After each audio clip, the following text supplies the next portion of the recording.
제가 이제 신학대학원을 다닐 때 수업이 마치면 장시간 이제 수업을 하고 나면 배가 상당히 고픕니다. 그래서 학교 이렇게 나오게 되면 수업을 마치고 나오면 그 푸드트럭이 있거든요. 푸드트럭에서 떡볶이, 오뎅 이렇게 국수를 하면요 정말 배고픈데 그걸 지나칠 수가 없습니다. 신대원 다니면서 그렇게 공부하면서 다들 고생하는데도 살이 안 빠지는 이유는 우리가 흔히 말하는 오뎅살이라고 하는데, 그 오뎅을 이렇게 먹고 떡볶이를 먹으면 다 이루었다, 이렇게 맛있을 수가, 이렇게 할 정도로 한 번도 빠지지 않고 오뎅과 떡볶이를 먹은 기억이 납니다. 참 마지막에 이렇게 마지막 수업 마치고 오뎅 먹는 그 맛을 잊을 수가 없습니다.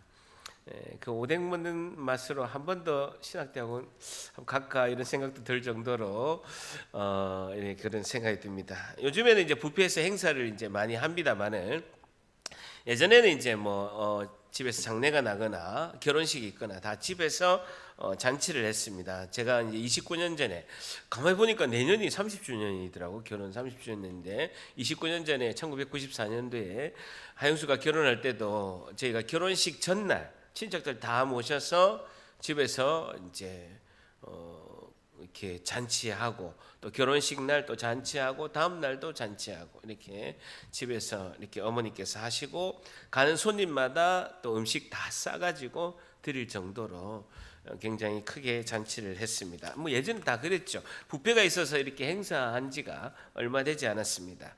오늘 본문 말씀도 우리가 잘 아는 오병이어의 최고의 잔치를 주관하시는 예수님께서 요한복음의 7가지 기적 중에서 4번째 기적의 말씀, 오병이어의 기적의 말씀을 오늘 본문, 너무나 잘 아는 본문을 오늘 살펴봅니다. 사복음서에도 예수님이 행하신 기적 중에서 마태복음, 마가복음, 누가복음, 요한복음 이 4개 복음서에 다 기록된 기적은요 오직 오병이어의 기적 외에는 없습니다. 그 정도로 오병 5개의 떡으로 2어 2마리의 물고기를 가지고 어른 남자만 5,000명, 이제 부인하고 자녀들까지 이렇게 합하면 2만 명을 먹인 아주 큰 기적의 사건이라고 할 수 있습니다.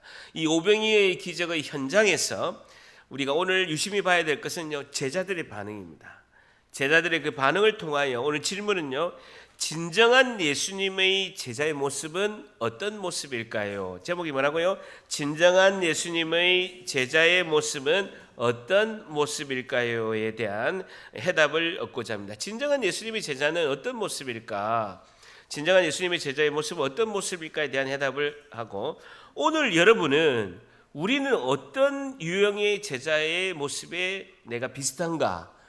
세 유형이 있거든요. 어떤 모습이 내하고 유형이 비슷한가를 오늘 한번 살펴보는 시간이 되었으면 합니다. 자, 6장 1절 한번 같이 읽습니다. 시작. 그 후에 예수께서 갈릴리 바다 건너편으로 가시며, 그 후에 동그라미 쳐보세요. 요한복음에서 잘 나오는 새로운 일을 시작할 때 표현이 그 후에라는 것입니다. 어떤 후에입니까? 요한복음 5장에 38년 된 병자를 고치신 후에, 38년 된 병자를 고치신 후에 예수님께서 안식일 날 38년 된 병자를 고치시고 핍박을 많이 받으셨거든요. 그래서 요한복음 5장에 38년 된 병자를 고치신 후에 예수님께서 그 예루살렘을 떠나서 주 활동 무대인 갈릴리, 그 디베랴의 갈릴리 바다 건너편으로 가시게 되었습니다. 자, 그런데요 2절에 보니까 큰 무리가 따르니, 줄쳐보세요. 이는 병자들에게 행하는 표적을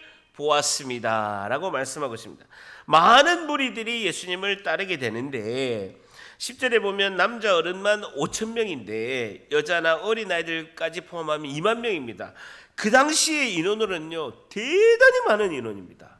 지금도 2만 명이라는 군중은요 굉장히 큰 군중인데, 그 당시에 2만 명에는요 대단히 인원이 많이 보였는데, 그 이유가 2절에 뭐라고요? 이는 병자들에게 행하시는 표적을 보았음이로라 라고 말씀하고 있죠. 예수님께서 병자를 고치는 기적들을 이들이 보았기 때문에 너무 신기하고 놀라운 거예요. 너무 신기하고 놀라서 많은 사람들이 모인 겁니다. 예수님 말 한마디만 하니까 병자들이 고쳐지고, 예수님이 만지기만 했는데도 병자들이 고쳐지고, 누운 자가, 중풍병자들이 벌떡 일어나고, 매우 신기한 구경거리가 그들에게 생긴 것이죠. 다른 사람이 병을 낫는 것 구경하는 것만 해도 너무 신기하고 너무 놀라운 것이라고 생각한 것입니다. 근데 잘 보세요. 근데 이것은 다른 사람의 은혜를 본인이 간접적으로 옆에서 보는 것이기 때문에 자기 은혜가 아니죠. 그리고 더군다나 병이 없는 사람은, 건강한 사람은요, 이런 병자가 고치는데 해당이 안 되기 때문에 자기 은혜가 안 된다라는 거예요. 다른 사람의 은혜고 자기 은혜가 아니기 때문에 예수님께서는 이 사람들이 병자뿐만 아니라 건강한 사람도 모든 기적을 직접적으로 체험하기를 원하는구나. 그걸 예수님이 아시는 거예요. 그래서 이들이 믿음을 가지기를 원하고 모든 기적의 주인공이 되기 위해서 2만 명을 다 주님이 먹이시는 기적을 행하시는 거예요. 이 기적의 잔치를 모든 사람이 하나님의 능력을, 예수님의 기적을 몸으로 다 느낄 수 있도록 모든 사람에게 혜택을 줄 수 있는 방법은 2만 명에게 다 풍성히 먹이시는 기적을 행하시는 것이 예수님의 방법이시다라는 거예요. 다시 2장에 보면요, 2절에 보게 되면 이는 병자들에게 행하시는 표적을 보았습니다. 병든 사람이나 건강한 사람이나 기적을 체험하고 싶은 모든 사람에게 다 주님께서 기적을 행하시기 위해서 오병이어의 기적을 행하신다. 보리떡 5개, 물고기 2개로 예수님 배불리 먹이시는 기적을 행하신다는 것이죠.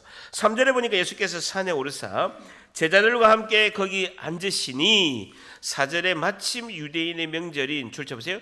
6월절이 가까운지라 라고 하고 있습니다. 6월절이 가까운지라. 6월절이 뭡니까? 출애굽할 때 어린 양의 피로 구원을 받은 것을 기념하는 날이죠. 우리로 치면 설날처럼 제일 큰 명절이에요. 430년 동안 종살이했다가 어린 양의 피를 문설줄에 발랐는데 죽음과 사망이 지나가고 BC 1446년에 출애굽한 날을 기념한 것이 6월절이죠. 그런데요, 6월절 때 뭘 합니까? 만찬을 하잖아요. 만찬. 그러니까 오병이어의 이 기적이 6월절의 성만찬을 의미하고 있음을 상징적으로 성경이 암시하고 있죠. 6월절에는 반드시 어린 양을 잡아서 가족들과 만찬을 하게 되어 있습니다. 먹는 만찬을 하게 되니까 주님께서 6월절에 성만찬을 하시는 것을 상징적으로 하고 있죠. 자, 5절에 보게 되면요, 이 기적에 앞서서 예수님께서 제자 중에 한 사람 빌립에게 대화를 하십니다. 5절 같이 있습니다. 시작. 예수께서 눈을 자기에게로 오는 것을 보시고 빌립에게 이르시되 우리가 어디서 떡을 사서 이 사람들을 먹이겠느냐 하시니, 어디서 동그라미 쳐보세요. 헬라어로 포데엔이라는 단어인데요, 이것은 어떻게라고 번역할 수 있습니다. 어떻게, 우리가 어떻게 떡을 사서 이 사람들을 먹이겠느냐. 많은 제자들의 12명 중에서 예수님께서 빌립에게 질문하십니다. 왜냐하면요, 빌립 고향이거든.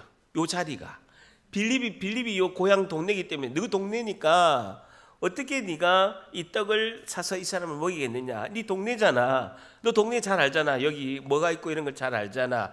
너 동네니까 이 베세다, 빌립은 이 지역 베세다 출신이기 때문에 너희 동네니까 너가 어떤지 한번 생각해 봐라 라는 것이죠. 그리고 빌립의 믿음을 측정하기 위해서 주님이 말씀하셔요. 믿음을 측정하기 위해서. 첫 번째는 빌립은요, 베세다 출신이기 때문에 너 동네니까 너무 잘 아니까 떡을 어디서 구해올지 너가 잘 알잖아. 어떻게 구해올지 아니까 한번 생각해 봐라. 두 번째는 믿음을 측정하기 위해서. 세 번째는요, 많은 신학자들이 빌립이 이 제자들에게, 예수님에게 음식을 제공하는 그 책임의 역할을 했을 것이다 라고 이렇게 보여집니다. 어쨌든 예수님께서 빌립에게 이렇게 말씀하시죠. 자, 6절에 이 말씀, 이렇게 말씀하시면 줄 잡으세요. 친히 어떻게 하실 것을 아시고, 예수님은 정답을 알고 계시는 거예요. 어떻게 이들을 먹일까를, 이 많은 사람들을 배불리 먹일까를 예수님은 알고 계시고 이미 계획하고 계신 거예요.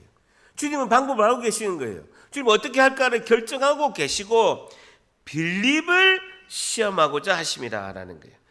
빌립을 누가 시험하십니까? 예수님이 시험하시죠. 믿음에 대해서 시험을 예수님이 하실 때가 있어요? 있다라는 거예요. 있다라는 거예요. 우리의 믿음을 확인하시기 위해서 시험은, 우리가 공부를 잘했는지 안 했는지 학교에서 시험 치는 것과 똑같다는 거예요. 시험을 쳐보면 자기의 믿음의 측정도가 어느 수준인가를 알 수가 있다라는 것이죠. 그래서 그럴 때 주님을 얼마나 의지하는지, 이 시험을 얼마나 순종함으로 잘 통과하는지를 주님이 측정하신다라는 겁니다. 우리는 이성의 경험과 생각과 인지 자각의 그 벽이 이 믿음으로 돌파하는데 많이 걸림돌이 된다는 거예요. 그래서 주님 뜻이 있겠지, 우리는 주님이 아니면 볼펜 하나도 들 수 있는 힘이 있는 존재가 아니다라고 고백하는 것이 중요하다라는 거예요. 자, 근데 빌립이 7절, 빌립이 어떻게 예수님께 대답하는지 7절 같이 읽습니다. 시작.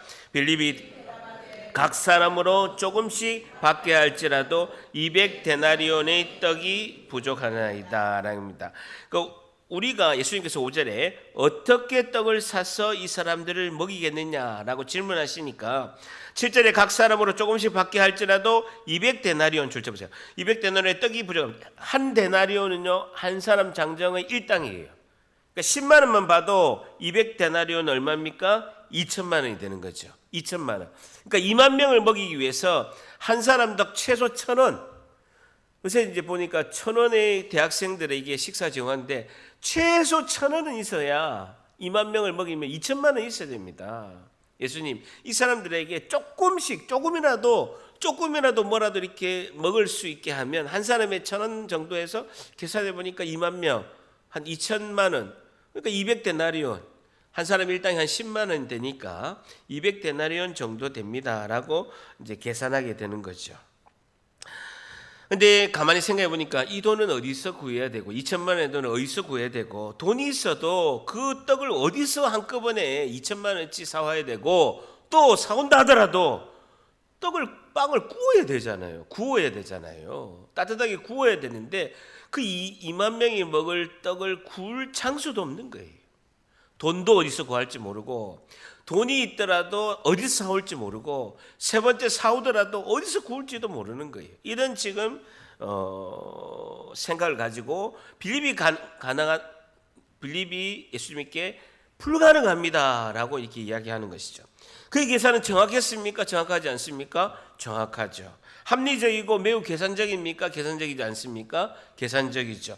빌립은 현 상황에서 정확한 이성과 합리적인 생각으로, 판단으로 정확하게 이 떡을 먹인 것은 예수님 불가능합니다 라고 진단을 내립니다.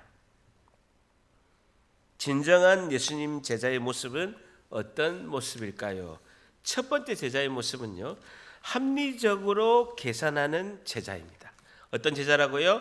합리적으로 계산하는 제자. 첫 번째 제자의 모습은요, 합리적으로 계산하는 제자입니다. 합리적으로 계산하는 제자. 빌립 스타일이요, 합리적으로 계산하는 제자입니다. 정확하게 계산합니다. 돈이 없어서 떡을 사올 때가 구할 수가 없고 이거를 구울 수가 없습니다라고 합리적으로 계산하는 제자라는 것이죠. 예수님께서 12명의 제자와 거기에 많은 사람들이 있는데, 예수님이 그동안 행했던 건요, 병을 많이 고치셨어요.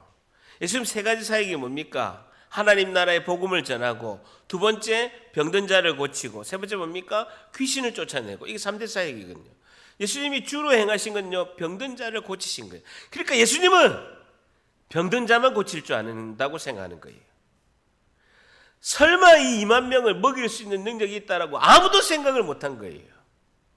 만약에 생각했으면 예수님이 능력으로 이 사람들을 어떻게, 예수님이 충분히 예수님의 능력으로 이 사람들을 다 먹일 수 있지 않습니까? 라고 어느 누구도 이야기한 사람이 없다라는.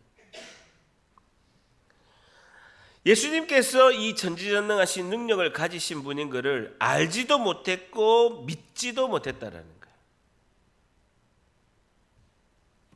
결국 믿음의 눈이 없으면요, 눈앞의 현실은 믿음의 걸림돌이 될 수밖에 없다라는 거예요. 다시요, 믿음의 눈이 없으면, 절대합니다. 믿음의 눈이 없으면 눈앞의 현실은 믿음의 걸림돌이 된다. 믿음의 눈이 없으면요, 눈앞에 있는 현실은요, 믿음의 걸림돌이 될 수밖에 없다라는 것이죠. 합리적으로 계산하는 이 제자는요, 이 기적의 역사에서 예수님에게 쓰임 받는 주인공이 되지 못합니다. 땡! 그래서 저는요, 주님께서 저에게 이렇게 감동을 주시면, 교회를 위해서 물질이나 헌신의 마음을 주시면요, 이제까지 제가 23년 동안 주님을 만나서 동행하면서 10초 이상 생각해 본 적이 없습니다. 10초 이상. 왜냐? 10초 이상 생각하면요, 저희 합리적인 이성과 생각과 이 계산이 반드시 못하는 쪽으로 결론을 냅니다. 10초 이상 생각하면 반드시 안 하고 못하는 쪽으로 결론이 난다라는 것이죠. 선교지에서 특별히 제가 2015년도에 러시아 선교를 가서 십자가의 부활, 그리고 십자가와 부활의 복음을 선포하고 거기서 5개 지역의 마을의 사람들과 일주일 동안 집회를 했습니다. 그래서 귀신이 떠나가고 병이 고쳐지는 역사, 대단한 기적이 있었습니다. 제가 선교지를 65개국을 다녀도 러시아 선교 갔을 때가 가장 저에게는 기억이 남고 가장 많은 기적을 행했습니다. 5개 지역에서 사람들이 모두가 가난한 백성들이 다 하루 벌어서 하루 일하는 가난한 분들이에요. 리더들이 설득하고 한국에서 선교사님들이 오고 목회자님들이 오셔서 집회를 하는데 일주일 동안 그들이 다 일손을 놓고 장사를 멈추고 일당을 다 한 주 동안 포기하고 한 달의 수입의 4분의 1을 다 포기하고 다 모여든 거예요. 오는 길에 오토바이도 사고 나고 교통사고도 나고 엄청난 영적 방해가 많았습니다. 앰뷸런스 병원 가다가 돌아가지고 다시 오고 기적으로 낫고 엄청난 일이 있었어요. 근데 그들이 장사를 그만두고 하루 벌어서 하루 사는 가난한 백성들이었는데 장사를 그만두고 그리고 이제 직장을 한 주간 안 나가는 희생을 함으로써 그들에게 합리적인 계산을 뛰어넘음으로써 그들이 다 기적의 주인공이 됐다는 거예요. 제가 이제 러시아를 한국에 다시 돌아와서 이야기를 들어보니까 나중에 뒤에 많은 성도분들이 복을 받고 물질을 축복을 경험하고 교회가 많이 또 세워지는 간증을 듣게 됐습니다. 특별히 리더들이 헌신을 엄청 많이 했거든요. 그들은 거의 2-3주 동안에 일을 못하고 전도하고 이렇게 데려올 걸 또 준비를 하고. 여러분, 우리 부활절 특송 하나 하는데도 한 달 걸리잖아요. 한 주간 집회하는데 여러분 한 번 예배 1시간 드리는데도 한 주 내내 걸리고 한 달 걸렸는데 그 집회 한 주 내내 하는데 한 달 내내 리더들은 일손을 넣고 희생을 했는데 정말 리더들이 복을 많이 받았다라는 이제 소식을 듣게 됐습니다. 여러분, 성경에 지금 본문에 보면 3가지 긴장이 팽팽하게 있습니다. 예수님 뭐라고 하십니까? 어떻게 떡을 사서 이 사람을 먹이겠느냐? 제자들은 뭡니까? 돈도 없고 떡도 없고 떡이 있어도 2만 명을 어디서 먹이고 굽습니까? 하고 무리들은 지금 배가 고픈데, 이 다른 복음서에 보면요, 저녁이 되어서 이제 해가 지고 저녁이 돼서 배가 고픈데, 아이고 배고픈데 지금 가야 되나 말아야 되나, 무리들은 이렇게 생각하는 중입니다. 자, 그런데요, 팽팽한 긴장이 깨어집니다. 8절 같이 있습니다. 시작. 하나 곧 시몬 베드로의 형제 안드레가 시몬 베드로의 형제 안드레 동그라미 쳐보세요. 베드로의 동생 안드레가 예수께 여짜오되, 9절에 보니까 여기 하나이가 있어서 보리떡 5개. 여기 하나이가 있어. 여기 하나이 꼬맹이를 말하는 거예요. 소년. 여기 하나이가 있어서 보리떡 5개와 물고기 2마리를 가지고 있나이다. 그러나 이것이 이 많은 사람에게 얼마나 되겠사옵나이까라는 것입니다. 여러분, 빌립하고는 좀 다릅니다. 빌립은 합리적으로 이성적으로 계산하면서 그게 되겠어요? 하고 가만히 주저앉았습니다. 근데 안드레는요, 여기 하나이가 있어. 9절에 보면 여기 하나이가 있어. 보리떡 5개와 물고기 2마리가 가지고 있나이다. 뭔가 문제를 해결하려고 군중 사이를 다니면서 살펴보는 거예요. 예? 가만히 주저앉는 게 아니라 빌립은 이거 도저히 안 됩니다. 계산해볼까 안 됩니다 하고 풀썩 주저앉았는데 안드레는 돌아다닌 거예요. 뭔가 좀 있을까 싶어가지고 우리가 같이 나눠 먹을 게 있는가를 가지고 막 찾아다닌 것이죠. 여기 한 아이가 있어서 보리떡 5개, 물고기가 있는 것을 발견하는 자, 이것이 안드레죠. 물론 그것으로 2만 명을 먹이는 것은 불가능합니다. 그것이 보면 9절에 보게 되면 하반절에 그러나 이것이 이 많은 사람에게 얼마나 되겠사옵나이까 라고 대답을 하는 것을 보면 안드레도 보면 불가능하지만 그래도 한번 찾아보는 거예요. 안드레 스타일은요, 적어도 문제 해결을 위해서 찾아보고 조사해보고 해결책이 될 만한 것을 제시하는 유행이라는 거죠.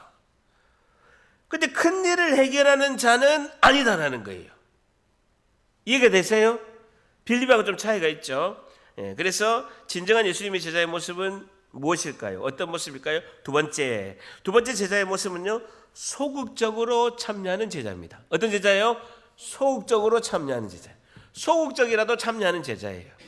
빌립은 안 됩니다 하고 손 놓는 스타일이고요. 합리적으로 계산해서 안 된다는 스타일이고, 두 번째 제자의 모습은요, 소극적으로 참여하는 제자입니다. 소극적으로 참여하는 제자. 문제 해결을 위해서요, 찾아보고 조사해보고 해결책이 될 만한 것을 제시하고, 그런데요, 누군가가 적극적으로 문제 해결하면 당신이 하면 내가 좀 따라갈게 하는 스타일이죠. 교회의 70%가 소극적으로 참여하는 제자입니다. 옆 사람을 보시고 소극적으로 참여하는 제자시군요. 시작. 소극적으로.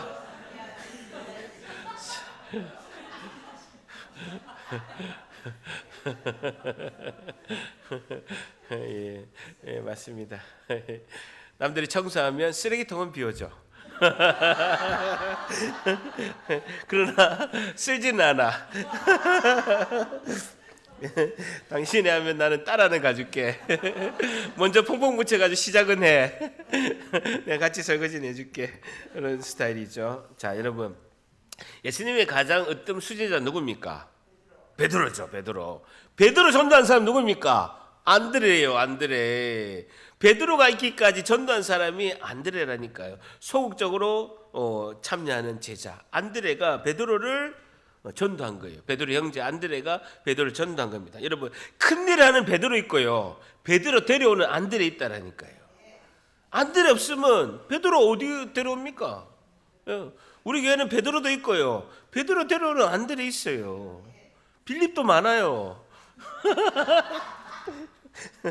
어쨌든 앞장서서 큰 일은 못하지만 언젠가 자기가 할 수 있는 작은 일에는 안 빠져요. 안 빠진다고요. 부활절 절대로 안 빠집니다. 안 빠지고, 그리고 성실히 일하는 안드레 스타일. 우리는 큰 사람 베드로는 아니지만 누구나 안드레는 될 줄 믿습니다. 예수님께서 마태복음 25장 21절에 이렇게 말씀하고 있습니다. 착하고 충성된 종아, 내가 적은 일에 충성하였으므로 내가 많은 것을 너희에게 맡기겠다. 적은 일에 충성하는 것이 중요하다는 거예요. 주님, 오늘도 베드로를 전도한 이 안드레가 보리떡 5개, 물고기 2마리의 도시락을 발견해서 예수님께 말씀하는 안드레를 예수님은 오늘도 찾으신다는 거예요. 안드레가 이 어린아이의 도시락을 발견한 건요, 작은 일이지만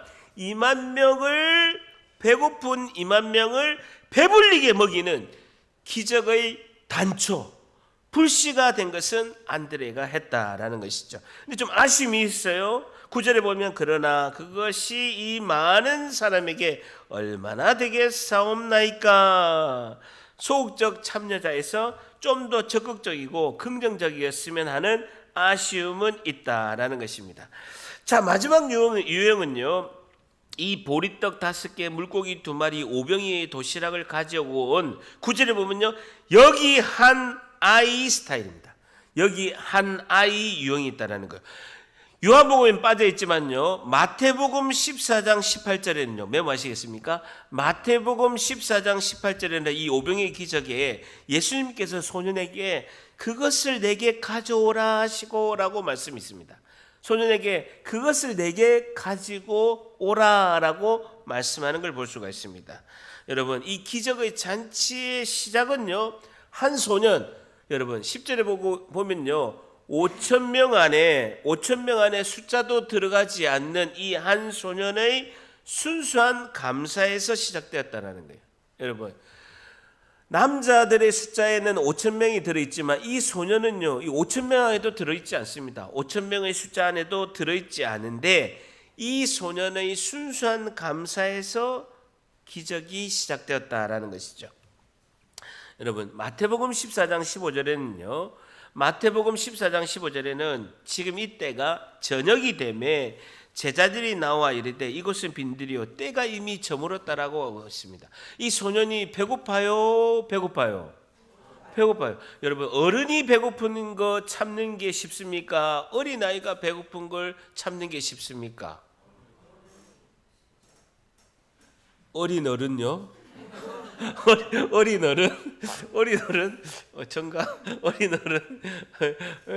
아이는 배고픈 거 못 참습니다. 못 참아요. 어른은 꼬르륵 해도 좀 참지만 어린 아이는 배고프면 엄마부터 졸래고 내가 빨리 네 도시락 이거 빨리 먹어야 된다고, 나 배고프다고, 다른 사람도 다 갈 건데 내가 지금 저녁이 되니까 배고프다라고 이렇게 해야 되는데, 당연히 이때 도시락을 가진 아이도 배고픈 시간입니다. 그런데요, 성경 마태복음, 마가복음, 누가복음, 요한복음 어디에도 이 어린아이가 배고프면서 울면서 예수님 이 도시락 내 건데 엄마가 내만 먹으라고 준 건데 안 돼요라고 한 것이 전혀 없어요. 어디에도 그 기록이 없다는 겁니다. 다시 말해서 사복음서 어디에도 이 어린아이가 자신의 것을 예수님께 드릴 때 머뭇머뭇하면서 쭈삣쭈삣한 그런 주저한 흔적이 어디도 없다라는 것입니다. 이 어린아이 역시 배고픔으로, 배가 고픔에도 불구하고 기쁨으로 자신이 가진 자신의 도시락을 예수님께 드렸다라는 거예요. 어떻게 이 어린아이가 들었을까요? 이 어린아이가 어떻게 예수님께 드렸을까요? 이 어린아이는요, 예수님이 하신 말씀의 은혜를 받고 감동을 받아서 예수님께 드린 것입니다. 우리는 이렇게 생각합니다. 어린아이가 설교를 듣고 예수님의 말씀을 듣고 은혜를 받아서 예수님이 좋아서 단순히 그렇게 행동을 했는데, 우리가 생각하기에 아이들이 설교를 듣고 은혜를 받는데 받을 수 있을까? 설교는 제대로 들을 수 있을까라고 생각할 수 있습니다. 제가 초등부 담당 교육자를요, 초등부 담당 전도사, 강도사, 목사를 6년 했잖아요. 여러분, 초등부 설교하면요 너무 쉬워요. 주일학교 교사 30명, 우리 아이들 50명, 80명이 설교 듣잖아요. 수준이 똑같아. 교사하고 아이하고 수준이요 전혀 다르지가 않아요. 수준이 똑같대요. 근데요, 교사들은 열심히 듣는 척 하면서요 정말 딴 생각이에요. 근데 아이들은요 막 왔다 갔다 하면서도요 다 들어요. 어떻게 아느냐? 제가 몇 번씩 주일학교 교사 못 오시면 공과할 때 땜빵으로 들어가거든요. 물어보면 아이들 다 알아요. 어른은요 오늘 마치고 이마트 가야 되고 어디 뭐 사러 가야 되고 정신이 딱 있어가지고 가스불 끄고 왔나? 불 안 끄고 온 것 같은데 이게 잘 안 들리는 거예요. 근데 아이들은요 예수님 말씀 잘 듣고 감동을 듣고 하나님 나라 복음을 들고 감동해서 예수님께서 그거 가져와라 그대로 드린 거예요. 이걸 뭐라고 합니까? 이걸 단순한 믿음의 헌신자라는 것입니다. 여러분, 진정한 예수님의 제자의 모습은 어떤 모습일까요? 마지막, 진정한 예수님의 세 번째, 진정한 예수님의 제자는 단순한 믿음의 제자입니다 라는 것이죠.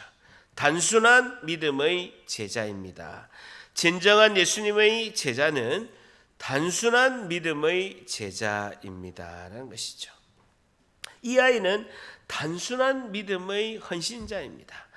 진정한 예수님의 제자는 단순한 믿음의 제자입니다 라는 것입니다. 여러분, 어린아이의 특징은요 단순해요. 유아 유치부는요 유치해요. 초등부부터는요 단순해요. 아이들은요 많이 해봐야 더하기 빼기예요.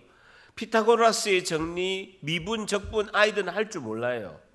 단순하다니까. 배고프면 으아하고 단순해요. 그러니까 믿음은요, 복잡하게 계산하고 이것이 될 건지 안 될 건지, 돈이 있는지 사람이 있는지, 돈은 얼마 되고 수고는 얼마야 되고, 그 생각하는 것이 복잡하고 계산적인 것이 믿음하는데 방해가 된다는 거예요.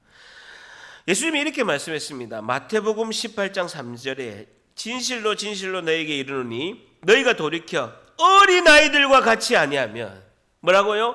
어린아이와 같이 아니하면 결단코 천국에 들어가지 못하니라라는, 단순히 주님만 바라보라는 것이죠. 조금 손해가 나고 좀 내가 양보하고 그냥 나가는 거예요. 저를 따라합니다. 다 같이. 단순한 믿음이 힘이다. 단순한 믿음이 힘이다. 한 번 더. 단순한 믿음이 힘이다. 제가 교회에서 리더 세울 때 뭘 보겠습니까? 단순한 분 봐요. 우리 세 분의 셀리더와 제 집사람 특징이 있습니다. 단순해요. 일단 깊이 계산하지 않습니다. 일단 시작하고 그 뒤에 생각해요. 그게 리더예요. 일단 시작하고 그 뒤에 생각합니다. 왜냐? 모든 책임과 뒷수습은요, 담임 목사가 하니까 신경 할 필요 없어요. 왜냐면 저는요, 수습에 은사가 있어요. 뒷수습 하는데 은사가 있다고요. 일단은 하세요. 뭐든지 물어보지 말고 하세요. 잘 물어보지도 않지만 일단 시작하고 그 뒤에 생각한다는 게, 우리 리더들은요 10초를 생각 안 해요. 그래야 돼요. 그래야 리더예요. 아멘입니까? 네. 어쨌든 이 소년도 보리떡 5개 물고기 2마리 내놓은 건요, 그 사람들을, 많은 사람들 다 먹일 거라고 생각한 적이 없어요. 근데 내놓는 거예요. 이거 가지고 어떻게 2만 명을 먹이겠습니까? 그거는 어린아이도 알아요. 그때도 주님이 가져와라, 그러면 드리는 거예요. 단순하게 예수님 말씀 듣고 예수님 가져오라고 하니까 은혜 받고, 예수님이 좋아서 단순히 그렇게 행동한 거예요. 예수가 좋은데 어떡해? 좋은데 어떡해? 흥분하면 안 되는데. 예수님이 좋은데 어떡해 해요? 좋으면 어린아이와 같은 단순한 믿음이 생기는 겁니다. 여러분, 이렇게 절 따라합니다. 한 번 더. 단순한 믿음이 승리합니다. 한 번 더. 단순한 믿음이 승리합니다. 제가 서울에 살 때 지치고 이렇게 힘들 때 자주 갔던 데가 양화진에 있는 선교사님 묘역에 자주 갔습니다. 거기에는요, 미국, 영국, 호주에서 진짜 20대 초반에 최고의 그 당시 지성인들, 의사들, 그리고 최고의 명문 대학에 있는 학생들, 20대 초반의 엘리트들, 선교사님들이 이름도 없는 그 아시아의 조그마한 조선이라는 그 나라에 와서 목숨을 바쳐서 그분들이 선교했습니다. 그분들이 와서 한 건요, 학교를 세우고, 의사들은 병원을 세우고, 그리고 교회를 세우고, 너무나 열악한 환경으로 처음에 사역하실 때 어린 자녀와 부인들이 너무너무 일찍 콜레라와 그런 질병으로 죽게 되었습니다. 근데 그들은 단순한 믿음의 소유자였어요. 주님만 바라보고 하늘의 상급을 향해서 헌신한 분들이었습니다. 여러분, 그 당시에 20대 초반에 정말 생각이 힘든, 지금 우리 생각하면 아프리카에도 이름도 없는 나라와 같은 것이 그 아시아의 제일 끝에 있는 나라 조선이었어요. 근데 그들의 헌신과 순교의 헌신이 있었기에 오늘의 대한민국이 있는 줄 믿습니다. 어쨌든 소년이 자신도 배가 고프지만 예수님께 자기 것을 드립니다. 10절 같이 읽습니다. 시작. 예수께서 이르시되 이 사람들로 앉게 하라 하시니 그곳에 잔디가 많은지라 사람들이 앉으니 수가 5,000명쯤 되더라. 다른 복음서에는 남자의 수가 5,000명쯤 되더라 라는 겁니다. 예수님은 이 사람들에게 이 사람들로 앉게 하라, 줄자 보세요. 앉게 하라고 명령하십니다. 예수님은 앉게 하라, 질서를 가지고 앉게 해라, 먹으려면 앉아야 한다 라는 거죠. 지금 활동을 멈추고 빵을 받아야 된다. 여러분, 배고픈 군중에게는 지금 먹을 것이 없습니다. 근데 2만 명을 제자 12명이 이렇게 자리에 앉게 하는 것은요, 주님이 주시는 또 하나의 시험이죠. 뭐야? 왜 앉게 하는 거야? 먹을 것도 없는데, 집에 가서 밥을 먹어야 되는데 왜 이렇게 하는 거지? 근데 놀랍게도 2만 명이 자리에 앉는 순종을 하는 그런 상황에서 예수님이 기적이 시작되는 것이죠. 여러분, 주님이 말씀하실 때 단순하게 순종하는 것이 너무나 중요합니다. 왜 앉게 하지? 먹을 것도 없는데, 아무것도 없는데 왜 앉게 하지? 왜 여기 잔디에 앉게 하지? 이상하게 생각해도 단순하게 순종하는 것이 중요하다는 거예요. 여러분, 단순한 순종은요, 어느 순간에 나오는 게 아니에요. 아니라고요. 평소에 기도하고 말씀 가운데 거하지 않으면 그것이 갑자기 나오지 않습니다. 여러분, 몸이 익숙하도록 본능적으로 단순하게 순종하는 건요, 평소에 늘 기도하고 말씀 가운데 있어야 가능하다라는 것이죠. 여러분, 노아가 산에서 배를 만들라고 하나님이 명령했습니다. 그 당시에는요, 비도 안 올 때예요. 한 번도 비를 내리지 않을 때입니다. 물이 퐁퐁퐁 솟아나고 늘 봄, 가을과 같은 기운이고 여름과 겨울도 없었을 때, 노아의 홍수 전에는 그런 날씨였어요. 왜냐하면 궁창이라는 물띠가 있어가지고 온갖 그런 자외선과 모든 햇빛의 것을 다 막아줘서 그 물띠로 인해서 굉장히 온화한 날씨였어요. 비도 한 번 내리지 않았다니. 근데 산에 방주, 배를 만들어라는 거예요. 근데 하나님 왜 만들어야 됩니까? 홍수가 난다는 거예요. 한 번도 비도 안 내렸는데, 홍수가 뭔지도 모르는데, 사람들이 왜 뭐 만드냐고, 배 만든다. 왜 그냥 홍수 난다. 홍수가 뭐냐고, 비를 내리는 거예요. 비가 뭐냐고, 하늘에서 물이 내리는 거다. 그 당시에는 없는 건데도 노아의 단순한 믿음. 그래서 하나님 뭐랍니까? 노아는 의인이다. 당대 의인이라고 하는 거예요. 단순한 믿음이 의인이라는 칭호를 받는다라는 것이죠. 여러분, 5만 번이나 기도응답을 받은 2,000명의 고아를 먹이고 살린 조지 뮬러라는 분이 있습니다. 그것도 단순한 믿음이에요. 단순한 믿음. 5만 번이나 하나님께 응답받고 2,000명이나 고아를 살리신 고아의 아버지 조지 뮬러도 단순한 믿음이 없으면 기도했는데, 그 당시에 350만 달러라는 그 돈을 후원을 받아서 고아원을 운영했던 거예요. 여러분, 구두 수송공에서 세계에서 가장 위대한 부흥사 중에 한 명이고 전도자 중에 한 명이 D.L. 무디예요. 시카고에 무디 신학교가 있는데 너무너무 유명합니다. 구두 수송공이었어요. 단순한 믿음인데 가장 위대한 부흥사이고 가장 위대한 전도자가 D.L. 무디입니다. 예수님이 필요하시다면 이 어린아이처럼 자신의 도시락을 기꺼이 내어드리는 이 단순한 믿음의 헌신자가 오늘 기적의 주인공이 될 줄 믿습니다. 11절 같이 보세요. 11절 시작. 예수께서 떡을 가져 축사하신 앉아있는 자들에게 나눠주시고 물고기도 그들의 원대로 주시니라. 예수님 하늘을 보고 하나님께 감사 기도를 드리시고 축사하시고 사람들에게 나눠주라고 합니다. 근데 그것도 그들이 원하는 대로 다 주라는 거예요. 더 먹으려면 더 주고 많이 먹는 사람은 많이 주라는 겁니다. 아무리 떼어도 계속 떡이 생기고 물고기를 아무리 나눠줘도 물고기가 생기는 거예요. 12절에 그들이 배부른 후에 예수께서 제자들에게 이르시되 남은 조각을 거두고 버리는 것이 없게 하라 라고 말씀하고 있습니다. 남은 조각을 다 거두고 버리는 것이 없게 하라. 이에 거두니 보리떡 5개로 먹고 남은 조각이 12바구니에 가득 찼다라고 하고 있습니다. 남은 것이 12광주리에 찰 정도로 예수님의 그 기적의 이 잔치에 그곳에 있는 2만 명 모두가 하나님을 체험하는 기적을 다 경험하게 된 것이다 라는 것이죠. 예수님의 이 기적의 잔치를 하셨다라는 것이죠. 여러분, 이 사복음서에 모두 기록된 이 오병이어의 사건은요, 유일하게 예수님의 기적 중에서 유일한 사건입니다. 이 기적을 기록한 이유는요, 예수님에게 이 2만 명에 베푸신 이 기적의 잔치의 선물이 떡과 물고기가 아니에요. 예수님 자신이라는 것입니다. 이 예수님이 베푸신 이 떡은 예수님 자신으로 이 2만 명에게 예수님께서 성찬식을 한 거예요. 6월절 전날 성찬식을 하신 것처럼 주님이 2만 명에게 성찬식을 하신 겁니다. 우리 지난주에 성찬식 했지 않습니까? 주님께 감사기도 하고 떡을 우리가 나누고 포도주를 먹고, 이 떡은 뭐라고 했습니까? 예수님의 몸이고 포도주는 뭐라고요? 예수님의 피라고 장엄한 성찬식을 2만 명에게 예수님이 행하신 겁니다. 예수님은 요한복음 6장 35절에 이렇게 말씀하고 있습니다. 예수께서 이르시되 나는 생명의 떡이니 내게 오는 자는 결코 줄이지 아니할 터이요 나를 믿는 자는 영원히 목마르지 아니하리라 라고 말씀하고 있습니다. 이 떡은 나의 몸이다 라는 것입니다. 나는 생명의 떡이다라고 말씀하고 있습니다. 주님이 이렇게 하시는 것은, 자 보세요. 자 그런데 우리가 보면 10절에 보게 되면요, 잘 보세요. 예수께서 이르시되 이 사람들을 앉게 하시니 그곳에 뭐가 많다고요?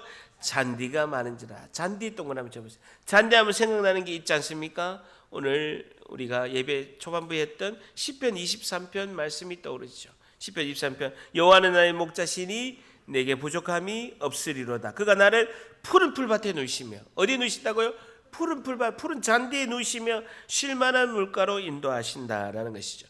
목자 없는 우리, 이 주인 없는 이 양처럼 우리를 불쌍히 여기셔서 주님께서 성찬식을 해가시면서 사랑의 그 떡을 자기 백성들에게 푸른 풀밭에 누이는 양에게 먹이신다라는 것입니다. 자, 11절에 중요한 것은요, 그렇게 그들의 원대로 주시니라. 12절에 그들이 배부른 후에 예수께서 제자들에게 이르시되 남은 조각을 거두고 버리는 것이 없게 해라. 다 나눠줬다는 거예요. 예수의 몸과 그 살을 모든 이에게 다 나눠줬다는 것입니다. 이 땅에서 모든 백성에게 주님의 몸을 그들에게 다 나눠주고 그들이 다 기적의 주인공이 되게 하셨다라는 것입니다. 지금도 예수님은 그 2만 명에게, 그리고 우리 교회 공동체에게, 흩어진 이 세상에게, 이웃에게 다 예수님의 몸을 나눠주라고 주님은 말씀하고 계시는 것입니다. 여러분, 떡이 불어나더라도 그 떡을 나눠준 것은요, 예수님이 나눠주신 것이 아닙니다. 누가 나눠줬습니까? 제자들이 나눠준 거죠. 12명의 그 제자들이 예수님에게 다 나눠준 것이죠. 12명의 제자들이 그들에게, 백성들에게 다 나눠준 것입니다. 여러분, 주님의 손에서 시작된 그 떡, 주님의 손에서 시작된 그 물고기, 이것이 예수님께서 혼자 하지 않으시고 12명의 제자들의 손을 통해서 나눠줬다라는 것입니다. 여러분, 오늘도 우리에게 그 말씀을 주신, 그 복음의 생명을 주신 예수님께서 우리의 손에 예수님의 그 떡과 물고기를 주신 줄 믿습니다. 우리는 나눠줘야 되는 거예요. 예? 손에만 딱 받아가지고 냉장고에 놔두면요, 유통기간 지나서 먹을 수가 없어요. 오늘 이 시간 우리 교회가 뭡니까? 복음으로 제사 삼는 사랑 공동체예요. 복음을 받은 우리는 단순한 믿음의 소유자로서, 주님의 제자로서 사랑을 실천하는 공동체의 주인공이 될 줄 믿습니다. 11절에 얼마나 귀한 말씀입니까? 절단합니다. 그들의 원대로 주시니라.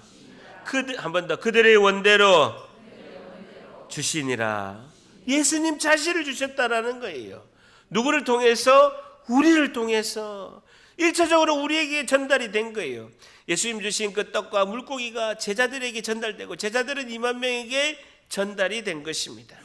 예수님께서 자기 자신을 내어주심으로써 십자가에 죽으시기까지 한 그 사랑을 주님이 몸소 주시고, 그것을 우리가 받아서 이웃에게 사랑을 실천하는 가장 복된 기적의 주인공 다 되시기를 주님의 이름으로 간절히 축복합니다. 기도하겠습니다.